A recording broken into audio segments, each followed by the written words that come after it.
Esse é o Ancapsu e nós vamos falar agora de uma entrevista que o Peter Thiel, que é um colaborador do Trump lá nos Estados Unidos, e é um cara muito polêmico, tá? Uma Russete, filha da puta completa, e é um cara muito ativo na área de tecnologia e coisa e tal, e ele tem uma empresa chamada Palantir, eu já falei sobre isso. É uma empresa que é, em última análise, o pesadelo da tecnocracia futura, né? É uma empresa que um dos projetos que eles têm com os Estados Unidos é criar um grande banco de dados de todas as pessoas do mundo, né? Um banco de dados em que cada ser humano seja rastreado, todas as informações disponíveis sobre cada ser humano sejam rastreadas e catalogadas nesse grande banco de dados que serviria para a segurança dos americanos, né? Serviria para a segurança estatal. Eu não preciso dizer para vocês que isso é um pesadelo, né? Mas o que chamou a atenção é que ele teve uma entrevista muito interessante com o pessoal do New York Times sobre o que está acontecendo com a tecnologia do mundo. E ele tem uma opinião sobre isso, que é uma opinião discordante. Muita gente vê a tecnologia cada vez mais acelerando e coisa e tal, enquanto que a opinião dele é que a tecnologia estagnou. Que a gente teve um avanço muito grande dos anos 1950 até os anos 2000, mas que desde então a tecnologia tem estagnado, com exceção da internet. E, bom, vamos entender os pontos que ele coloca aqui, porque eu acho sempre interessante quando tem alguém com uma visão diferente, embasada, né, sobre o que está acontecendo, e no final das contas, o mais engraçado dessa entrevista é que em determinado momento ele é muito religioso, então ele fala sempre do risco do anticristo, não que a tecnologia pode trazer o anticristo, que o anticristo pode chegar e destruir a raça humana e coisa e tal, e o anticristo viria através da porta da segurança e coisa e tal. E aí o repórter pergunta para ele, peraí, você não está trabalhando com o Departamento de Estado americano justamente para fazer segurança? Você não seria o anticristo? E ele gagueja, ele dá uma gaguejada, ele vai... caralho, me descobriram. Essa notícia foi sugerida por bariátricas para estados obesos e várias outras pessoas. Obrigado aí ao pessoal que sugeriu notícias lá no nosso site, no visãolibertaria.com. E obrigado a você que está assistindo o nosso vídeo. Se você gosta do nosso conteúdo, por favor, deixe o seu like e se inscreva aqui no canal, né? Pois bem, o Ross Douthat, que é esse repórter do New York Times, fez essa entrevista com o Peter Thiel. Há poucos dias atrás, ela foi publicada no dia 26 de junho agora de 2025, né? Uma entrevista muito franca sobre a questão do desenvolvimento tecnológico, né? E o que o Thiel coloca é que a sociedade humana mudou muito. Se você pegar como era a sociedade humana nos anos 1900, né? 1900, a gente ainda tinha pouco banheiro no mundo, muitos lugares não tinham banheiro, né? E hoje em dia a gente avançou muito nisso. Também questão de velocidade de transporte, né? Você tinha, o máximo que você tinha na carruagem, já tinha os primeiros carros em 1900, mas ainda era muito incipiente. E de repente a gente tem hoje aviões, você tem trens de alta velocidade, você tem navios de alta velocidade. O mundo físico, vamos dizer assim, avançou muito, né? E o que ele fala que aconteceu a partir de... Ele diz que é depois do final da corrida espacial, né? Depois do final da corrida espacial dos anos 70 para cá, houve uma desaceleração na tecnologia. Ele ressalta que a questão da internet é outra história. Não estou falando de internet de informação. Mas a tecnologia física, e você parar para pensar, tem um certo sentido. Se você pegar os aviões mais rápidos que nós temos hoje, eles são menos rápidos que os aviões da década de 70, porque na década de 70 você tinha o Concorde, que era um avião que viajava Mach 2, né, 2 vezes a velocidade do som. Você fazia Nova York, Europa, em acho que menos de uma hora, né, que era o voo de Nova York para Londres e coisa e tal. Então, e realmente, hoje em dia você não tem mais isso. Hoje em dia você tem que pegar um avião normal, digamos assim, né? Até a Fórmula 1 hoje em dia é mais lenta que a Fórmula 1 na década de 70, porque eles colocaram tantos dispositivos de segurança nos carros de Fórmula 1 que a velocidade final do carro não consegue ser mais tão grande, né? Enfim, você começa a ter o que ele chama de estagnação no mundo físico. Então ele deixa claro que ele está deixando de lado o mundo da tecnologia, de informação, de sistemas e coisa e tal. Ele está falando do mundo físico, isso teria estagnado, né? Então ele fala aqui um pouco sobre O Fim do Futuro, é o livro que ele colocou lá, né? E ele diz que é uma pessoa que faz um argumento pouco usual da tecnologia estar estagnando na nossa era. E o que ele quer dizer é isso, né? Em termos de tecnologia de coisas físicas, né? A gente está construindo pontes grandes e ferrovias grandes, mas isso a tecnologia de hoje é basicamente a mesma tecnologia dos anos 70. Não tem nenhum grande avanço nisso daí, né? Isso é uma coisa curiosa, porque de fato, vocês sabem que eu fiz engenharia de materiais, né? E dentro da engenharia de materiais, uma boa parte da engenharia de materiais é engenharia metalúrgica, que você estuda como que você produz o aço, o ferro e coisa e tal. E isso realmente, porque por mais que o aço e o ferro seja tomado como uma coisa meio básica, né? Mas se você reparar, né, isso foi o grande motor do crescimento das cidades no mundo todo, né? Hoje em dia você tem grandes prédios, você tem grandes viadutos e coisa e tal, graças à metalurgia, ao aço, né? Mas a verdade é que todos os grandes processos metalúrgicos e coisa e tal já estavam consolidados no início dos anos 1900. Não teve nenhuma grande descoberta. Teve aperfeiçoamentos, foram melhorias pontuais, mas o forno de Bessemt é, sei lá, 1800 e alguma coisa. Ou seja, tudo coisa muito antiga, né? Ou seja, realmente você estagnou a tecnologia nessas áreas, né? Uma área que continua evoluindo muito é a área de separação mineral. Ainda tem sempre, volta e meia, tem descobertas muito boas na área de separação mundial, separação mineral. Quando você pega o minério no solo, você tem que separar aquilo ali, tem várias técnicas bastante modernas com isso, né? Mas enfim, então o que ele coloca é que se você pegar as coisas físicas, teve muito pouca mudança desde os anos 70. É o argumento dele. Eu não estou dizendo que ele está certo não, estou dizendo que esse é o argumento dele.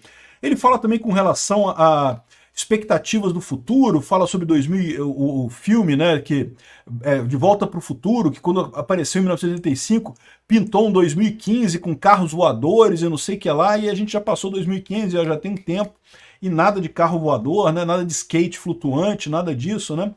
Enfim, o que ele coloca é justamente que a expectativa que o pessoal tinha ali nos anos 70 é que a tecnologia continuaria evoluindo muito rápido, e ela não evoluiu, ela estagnou de forma bastante consistente desde então.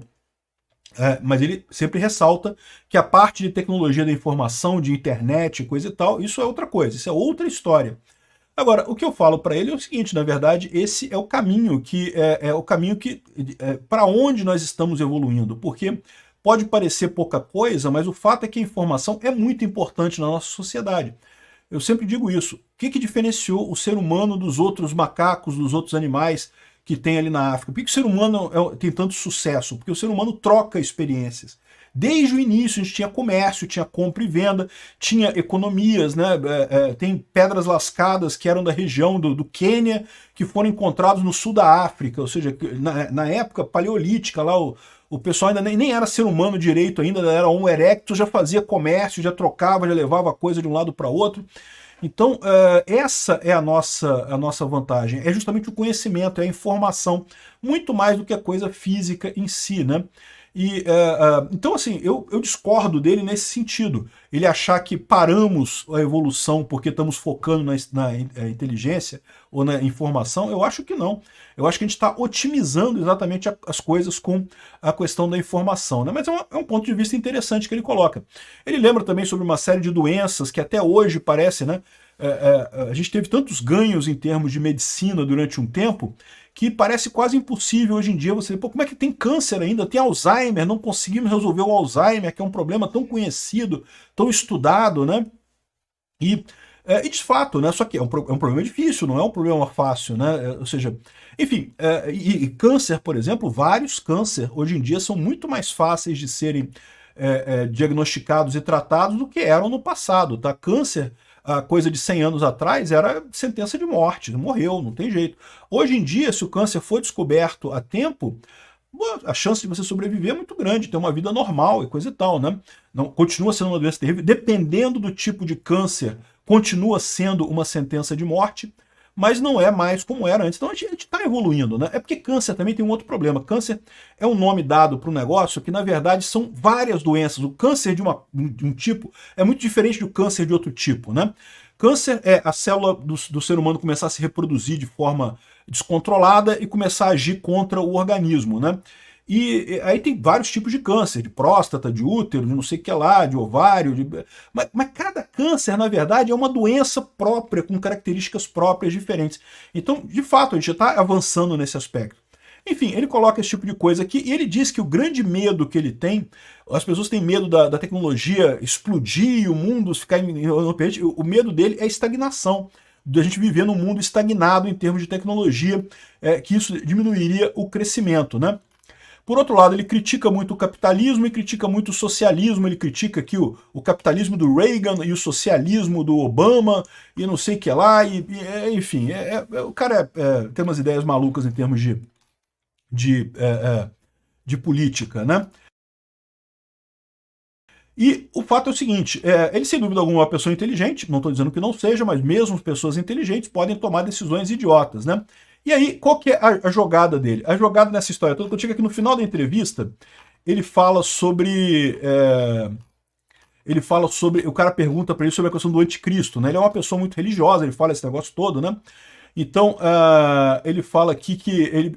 aí o cara pergunta, o Doutat, que é o entrevistador, vira para ele, pô, vem cá, você não acha que você pode ser o anticristo, né? Já que você está falando todo dia, você não pode ser o anticristo, afinal, ele próprio fala que o anticristo virá para o mundo prometendo segurança, prometendo que as pessoas vão ficar seguras e coisa e tal, e vai aumentar a segurança.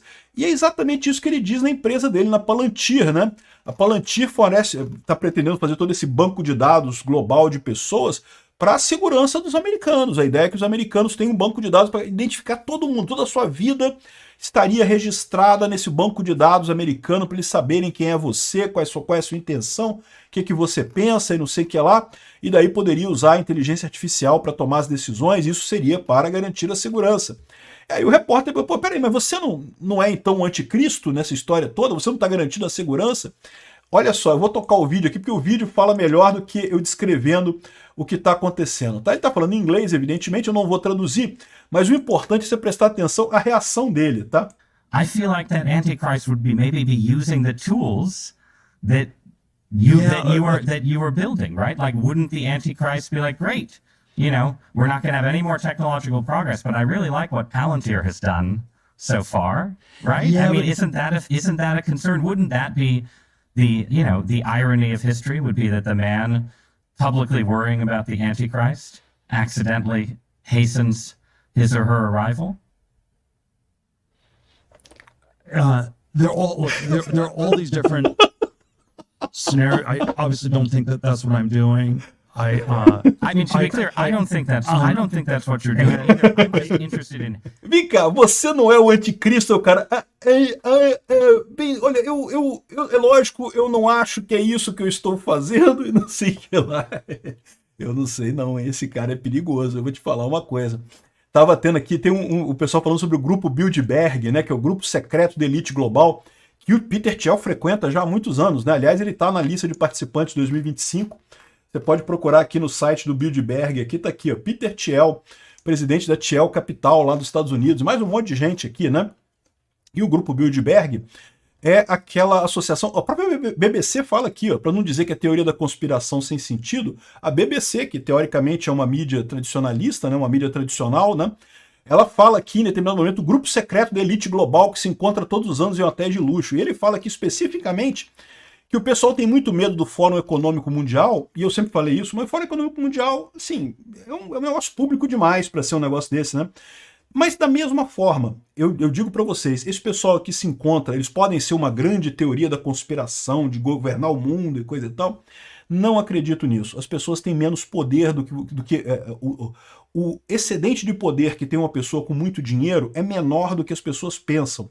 Não é que ela não tenha algum poder a mais, sem dúvida alguma. Uma pessoa que tem dinheiro, ela tem poder, porque ela pode dar dinheiro para propagar a causa dela, ela pode pagar as pessoas para propagar a causa dela. Mas há uma simetria aí, né? Ou seja, é um erro achar que a pessoa que tem muito mais dinheiro, ela tem muito mais capacidade de influenciar o mundo do que uma pessoa normal. Então, no final das contas, vocês sabem, eu sou cético dessas coisas, nem o Fórum Mundial, nem o Fórum Econômico Mundial, nem o grupo de Bilderberg são grandes teorias da conspiração que querem governar o mundo e coisa e tal. São um grupo de elitistas que tentam sim avançar suas próprias pautas, fazer o que eles acham que seria um mundo melhor para eles, evidentemente, mas eles não têm tanto poder assim quanto eles acham. A tecnologia é muito mais valiosa que isso. E digo mesmo o caso da Palantir. Você fala, poxa, Peter, mas aí o cara está usando justamente a tecnologia para conseguir controlar o mundo. E eu não me preocupo com isso. A informação descentralizada é muito mais forte que qualquer sistema centralizado. A própria lógica do cálculo econômico mostra isso, né? A força humana é o cálculo econômico, não é um sistema centralizado.